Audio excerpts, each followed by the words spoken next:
സ്ഥാനാർത്ഥി പ്രഖ്യാപനത്തിൽ CPM പത്തനംതിട്ട ജില്ലാ സെക്രട്ടറിയായ രാജു എബ്രഹാമിനോട് സംസ്ഥാന നേതൃത്വം വിശദീകരണം തേടി. ആറന്മുളയിൽ വീണ ജോർജും കോന്നിയിൽ ജനീഷ് കുമാറും മത്സരിക്കുമെന്ന പ്രതികരണത്തിലാണ് വിശദീകരണം തേടിയത്.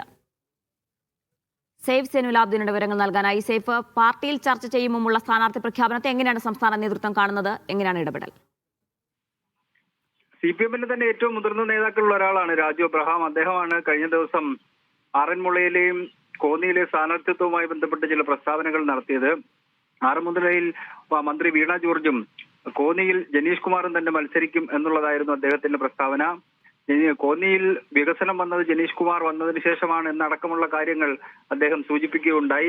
ഇത് ഏത് ഘടകത്തിൽ ചർച്ച ചെയ്തതിന് ശേഷമാണ് പുറത്ത് മാധ്യമങ്ങൾക്ക് മുന്നിൽ പറഞ്ഞത് എന്നുള്ള ചോദ്യമാണ് സംസ്ഥാന സെന്റർ മുന്നോട്ട് വെച്ചിരിക്കുന്നത്. 2 ദിവസത്തിനകം അദ്ദേഹം വിശദീകരണം നൽകും. ശരി സൈഫ്.